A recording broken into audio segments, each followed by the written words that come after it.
আল্লাহর নবীজি একদিন পথ বয়ে চলে যাচ্ছেন, মাররাবে জাদিনা সাক্কা মেয়েতিন, তিনি রাস্তা দিয়ে যেতে যেতে দেখছেন রাস্তার এক কিনারায় একটা মৃত ছাগলের বাচ্চা ওই রাস্তার কিনারায় যেন পড়ে আছে। কান কাটা মৃত ছাগলের বাচ্চা রাস্তার কিনারায় পড়ে আছে, মৃত্যু হয়ে গিয়েছে।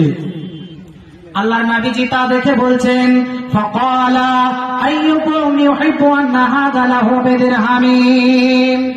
আল্লাহর নবীজি বলেন, রে সাহাবীরা, আইয়ুকুম, তোমাদের মধ্যে কে আছো, ইউহিব্বু, একে পছন্দ করবে, আন্না হাযা লাহু বিদিরহামিন, এক দিরহামের বিনিময়ে, এক টাকার বিনিময়ে, কে আছো রে সাহাবীরা, যে তোমরা এই মৃত ছাগলের বাচ্চা, কান কাটা মৃত ছাগলের বাচ্চা, দুর্গন্ধময় যুক্ত ছাগলের বাচ্চা, এটাকে তোমরা এক দিরহামে ক্রয় করতে পছন্দ করবে? এটা কে আছো যে তোমরা একে ক্রয় করে নেবে? আল্লাহর নবীজি বলছেন, সাহাবীরা, তোমাদের মধ্যে কেউ আছো যে এই মৃত ছাগলের বাচ্চাটাকে এক দিরহামের বিনিময়ে, এক টাকার বিনিময়ে তোমরা ক্রয় করবে? এটা কি কেউ পছন্দ করো? জি, কেউ পছন্দ করবে। মৃত্যু হয়ে গিয়েছে, দুর্গন্ধ বের হচ্ছে, ওটা আমরা কেউ পছন্দ করব না। আল্লাহর নবীর সাহাবীরা তিনারাও এমনই উত্তর দিয়েছিলেন, ফাকালু মা নুহিব্বু আন্নাহু লানা বিশাইইন। ও আল্লাহর নবী, নবী গো, আমরা এটা কেউ নিতে চাই না, এটা আমরা কেউ নিতে চাই না, এটা আমরা কেউ পছন্দ করি না। নবী গো, তা নিয়ে কি হবে? এ তো মৃত্যু হয়ে গিয়েছে, দুর্গন্ধ বের হচ্ছে, কান কাটা, এটা দিয়ে আবার কি হবে? এ দিয়ে কি লাভ হবে, উপকার হবে? নবী গো, আমরা কেউ নিতে পছন্দ করি না, কেউ আমরা নিতে চাই না। কেউ নেবে? জি, মৃত্যু হয়ে গিয়েছে, দুর্গন্ধময় যুক্ত ছাগলের বাচ্চা, এটা দিয়ে কি হবে? কেউ নিতে চাইবে না। আল্লাহর নবীর সাহাবীরা তিনারাও বলে দিলেন, নবী গো, আমরা কেউ নিতে চাই না, কারণ এই মৃত্যু ছাগলের বাচ্চা নিয়ে রাসূল আমরা কি করব, কি লাভ হবে, কি উপকার হবে, আমরা নিব? কেউ নিতে চাই না। টাকা তো দূরের কথা, ফ্রিতে দিলেও আমরা কেউ নেব না। আল্লাহর নবীর সাহাবীরা নবীকে বলে দিলেন, নবী গো, আমরা এটা কেউ পছন্দ করি না, এটা আমরা কেউ নিতে চাই না, এটা আমরা কেউ নেব না।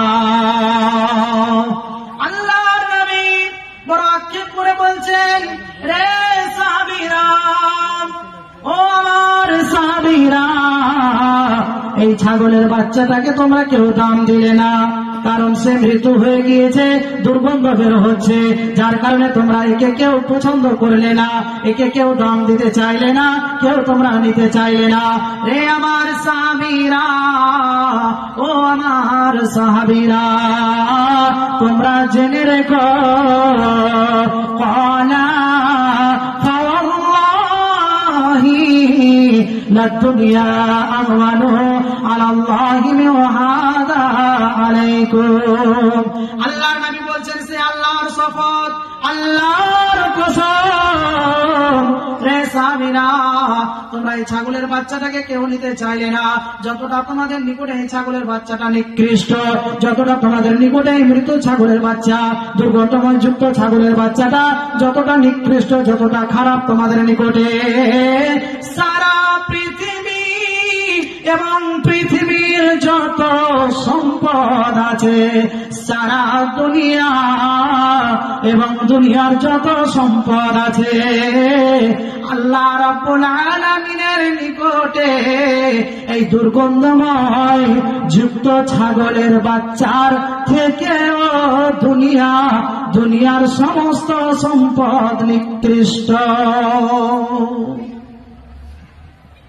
চিন্তা করেছেন যে দুনিয়াকে আমরা এত মূল্যবান মনে করেছি, যিনি আমাদের স্রষ্টা, যিনি আমাদের রব, যিনি আমাদেরকে সুন্দর সুঠাম করে এই দুনিয়াতে পাঠিয়েছেন, চোখ, হাত, পা, নাক, মুখ দিয়ে, শক্তি, বিবেক, চেতনা, ব্রেন বুদ্ধি দিয়ে, যে আল্লাহ সুন্দর সুঠাম করে আমরা এসেছি দুনিয়াতে, আল্লাহ পাঠিয়েছেন আমাদেরকে, ওই আল্লাহর সৃষ্টির শ্রেষ্ঠ হয়ে আমরা দুনিয়াকে বড় মজবুত করে ধরে নিয়েছি, তাই না? দুনিয়া আমরা ছাড়তে চাই না, সব ছুটে যাক, নামাজ রোজা দান সদকা হজ যাকাত এগুলো ছুটে যাক, দুনিয়া আমরা ছাড়তে চাই না, দুনিয়াদারি আমরা ছাড়তে চাই না, বড় দুনিয়াকে মজবুত করে ধরে থাকবো। কি লাভ হবে? এই দুনিয়া তো কোনো মূল্য নাই। আল্লাহ রাব্বুল আলামিনের নিকটে এই দুনিয়া একেবারে ছাগলের বাচ্চা থেকেও দুর্গন্ধময় যুক্ত, ছাগলের বাচ্চা থেকেও নিকৃষ্ট। তাহলে কতটা মনে হয় যে মূল্য আছে? কোনো দাম নাই, কোনো মূল্য নাই। অথচ আজ আমরা মূল্যহীন পৃথিবীকে কি করে বড় মজবুত ভাবে ধরে নিয়েছি আমরা আজীব মানুষ।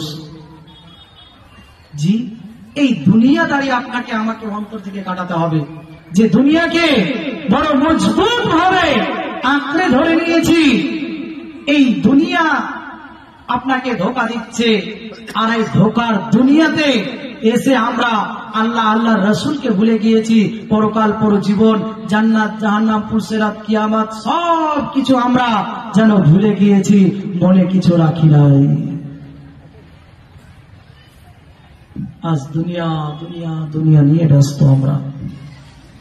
আখিরাতের মনোযোগী হন, আখিরাতকে নিয়ে চিন্তা ভাবনা করবেন। বলবেন লাভ কি আছে? বলবেন যে আমি আখিরাতকে, পরজীবনকে আমি মাথায় রাখবো, চিন্তা ভাবনা করবো, তো এতে লাভ কি আছে? জি, এতে লাভ আপনার অনেক আছে। শুনুন, আল্লাহ রাব্বুল আলামিন সূরা হাসরের শেষ রুকুর প্রথম নম্বর আয়াতে আল্লাহ রাব্বুল আলামিন তিনি জানাচ্ছেন যে আজ আমরা যেসব কারণে দুনিয়াতে বেশি পাপগুলো হয়ে যায়, যে সব জিনিসের অভাবের কারণে, সেই সবগুলো আমি বর্ণনা করছি। শুনুন, আল্লাহ রাব্বুল আলামিন বলেন, ইয়া আইয়ুহাল্লাযীনা আমানুত্তাকুল্লাহ ওয়াল তানজুর নাফসুম মা কদ্দামাত লিগাদ।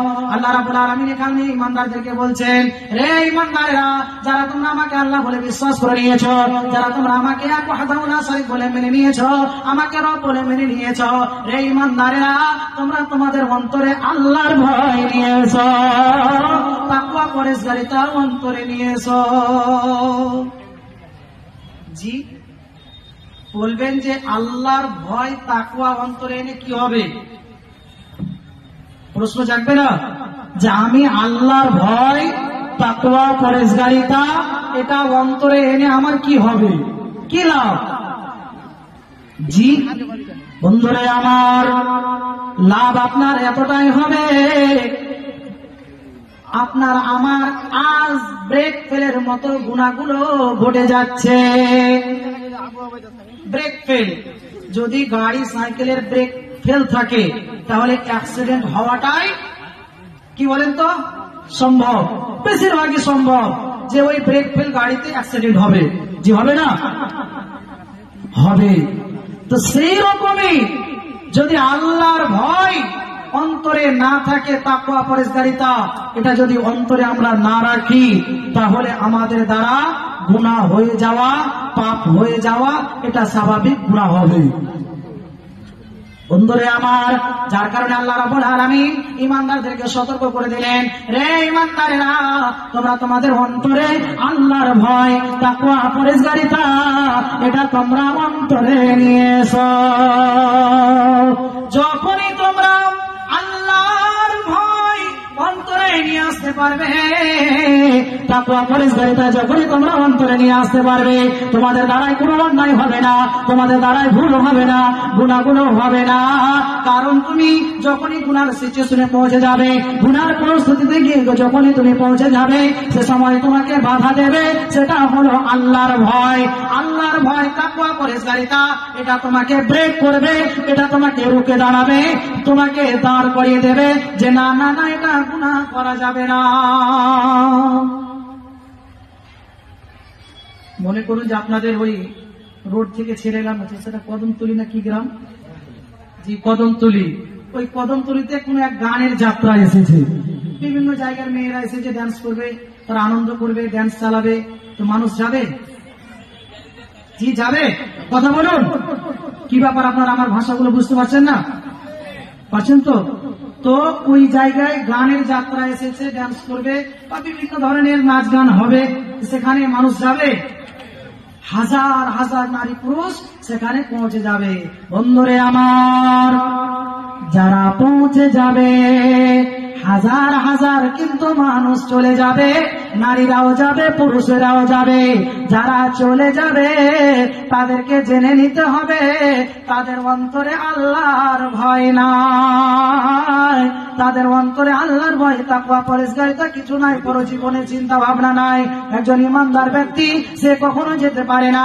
ইমানদার ব্যক্তি, আল্লাহওয়ালা ব্যক্তি, যাদের অন্তরে আল্লাহর ভয় থাকবে, তাকওয়া থাকবে, এই সমস্ত মানুষেরা যেতে পারে না। তারা যাবে না, যাবে না, যাবে না। কেন যাবে না?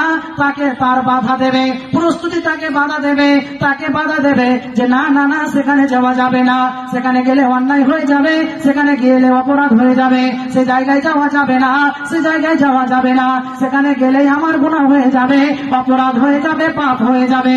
যার কারণে ওই ইমানদার ছাড়া বাকি মানুষ সবাই চলে যাবে। যারা যাবে তাদের অন্তরে আল্লাহর ভয় তাকওয়া পরেজগারিতা কিছু নাই, জি কিছুই নাই। তো আল্লাহর ভয় এটা আপনাকে আমাকে বাধা দেবে কি থেকে? পাপ থেকে, গুনাহ থেকে। যখনই গুনার সিচুয়েশনে পৌঁছে যাব সে সময় আপনাকে আমাকে বাধা দেবে, সেটা হলো আল্লাহর ভয় তাকওয়া। বাধা দেবে, রুখে দাঁড়াবে, ব্রেকের কাজ করবে। ব্রেকের কাজ হলো গাড়ি দাঁড় করানো, জি গাড়িকে স্লো করে দেওয়া, না অ্যাক্সিডেন্ট করে দেওয়া, নিজ ইচ্ছা মনে মানে ছাগলের বাচ্চার গায়ে চাপিয়ে দেওয়া বা মানুষের গায়ে চাপিয়ে দেয়, চাপাই, যতক্ষণ সে চেষ্টা করে যে ব্রেক করে গাড়িটা যেন দাঁড়িয়ে যায়, সেরকমই ইমানদারদেরকে বাধা দেবে, ব্রেক করবে, সেটা হলো আল্লাহর ভয় তাকওয়া পরেজগারিতা। বন্ধুরে আমার, আবার অনেক মানুষের ভিতরে প্রশ্ন থেকে যাবে যে মাওলানা আমি তো আল্লাহর ভয় অন্তরে রাখি, আমি তো তাকওয়া পরেজগারিতা অন্তরে নিয়ে আসি, এরপরেও আমার কেন অন্যায় হয়ে যায়? আমি তো আল্লাহর ভয় তাকওয়া পরেজগারিতা এটা অন্তরে আছে আমার, এরপরে যে আমার অপরাধ হয় না, এরকম প্রশ্ন নাই, জি এমনটা প্রশ্ন জেগে যায় যে আমি তো আল্লাহর ভয় অন্তরে আছে, তাকওয়া পরেজগারিতা অন্তরে আছে, এরপরেও আমার দ্বারা যে গুনাহ হয়ে যায়, তাহলে আমার জন্য ফয়সালা কি? আল্লাহ রাব্বুল আলামিন সূরা আল ইমরানের 135 নম্বর আয়াতে তিনি জানিয়ে দিয়েছেন, والذين إذا فعلوا فاحشة أو ظلموا أنفسهم ذكروا الله فاستغفروا لذنوبهم ومن يغفر الذنوب إلا الله। আল্লাহ রাব্বুল আলামিন বলছেন, আমার ইমানদার বান্দা বান্দীরা যখন তাদের দ্বারাই কোনো ফায়সা কাজ ঘটে যায়, যখন তাদের দ্বারাই কোনো অন্যায়মূলক কাজ ঘটে যায়, তাদের দ্বারাই কোনো অপরাধমূলক কাজ ঘটে যায়, আর যখনই তারা জানতে পেরে যাবে যে আমাদের দ্বারাই কোনো অন্যায় হয়ে গেল, আমাদের অজান্তে শয়তানের চক্রান্তে পড়ে, শয়তানের ওয়াসওয়াসায় পড়ে যখনই জানতে পেরে যাবে যেটা আমার অন্যায় হয়ে গিয়েছে, আমার অপরাধ হয়ে গিয়েছে, তারা সঙ্গে সঙ্গে যাকারুল্লাহ, তারা আল্লাহকে স্মরণ করবে, তারা আল্লাহকে স্মরণ করবে, ফাস্তাগফিরু লিযুনুবিহিম, এবং নিজের কৃত গুনার জন্য তারা আল্লাহর দরবারে ক্ষমা প্রার্থনা করে নেবে যে আল্লাহ আমার অজান্তে, আমি জানি না রব্বুল আলামিন শয়তানের ওয়াসওয়াসায় পড়ে, শয়তানের চক্রান্তে পড়ে আমার দ্বারা অন্যায় হয়ে গেল, আমার দ্বারাই গুনাহ হয়ে গিয়েছে, রব্বুল আলামিন তুমি ক্ষমা করে দাও। আল্লাহ রব্বুল আলামিন তাদের ক্ষমা করে দেবেন, আর তারা ওই গুনার জন্য বাড়াবাড়ি করবে না, জি তারা গুনাহের জন্য, পাপের জন্য আর হটকারিতা প্রদর্শন করবে না, তারা দাঁড়িয়ে যাবে। তো ইমানদারদের দ্বারাই আল্লাহর ভয় যাদের অন্তরে আছে তাদের দ্বারাও ভুল হয়ে যেতে পারে। আমরা হলাম আদম সন্তান, কিসের সন্তান? আদম সন্তান। আমাদের দ্বারাই ভুল অপরাধ হয়ে যাওয়া এটাই স্বাভাবিক। তবে ইমানদারেরা ভুল নিয়ে থাকতে পারে না, যখনই তারা জানতে পারবে সঙ্গে সঙ্গে ইস্তেগফার করে নেবে, ক্ষমা প্রার্থনা করবে, আল্লাহকে স্মরণ করবে এবং নিজের কৃত অপরাধের জন্য আল্লাহর দরবারে মাফ চেয়ে নেবে, ক্ষমা করে নেবে যে আল্লাহ আমার অজান্তে শয়তানের চক্রান্তে পড়ে আমার দ্বারা ভুল হয়ে গিয়েছে।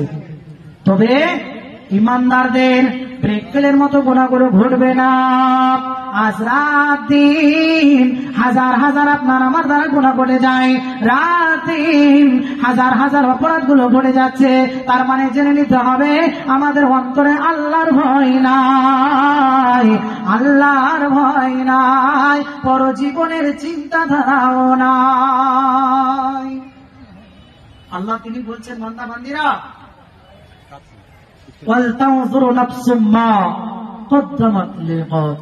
বান্দা বান্দিরা তোমরা ভুলে গিয়েছো আখিরাত বলে, আখিরাতকে মাথায় রাখবে না। আল্লাহ তিনি সতর্ক বার্তা দিচ্ছেন। আল্লাহ যে তিনি কত বড় দয়ালু, আল্লাহ যে তিনি কত বড় মেহেরবান, যে আপনাকে আমাকে বাঁচার জন্য, আপনাকে আমাকে রুখে দাঁড়াবার জন্য, যাতে করে আমার বান্দা বান্দিরা অন্যায় না করে দেয়, যাতে করে অপরাধ না করে দেয়, এই জন্য আল্লাহ রাব্বুল আলামিন কোরআন মাজিদের মধ্যে একাধিক জায়গায় তিনি সতর্ক বার্তাগুলো দিয়ে দিয়েছেন। কি সতর্ক বার্তা? আল্লাহ বলছেন,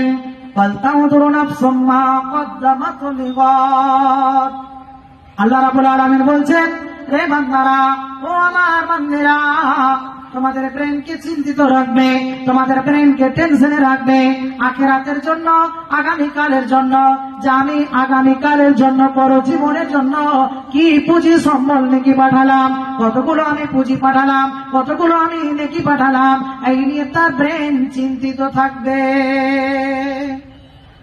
আছে চিন্তা ভাবনা? জি, এই চিন্তা ভাবনা আপনার আমার কারো নয়।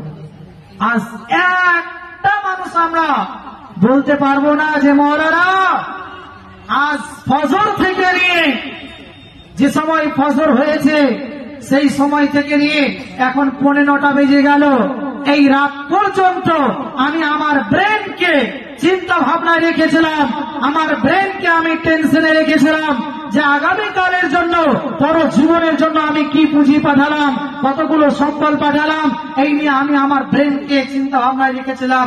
একটা মানুষ আছে কেউ? আমরা কেউ নাই, কেউ বলতে পারবো না যে আমরা এমন চিন্তা ভাবনা রেখেছিলাম।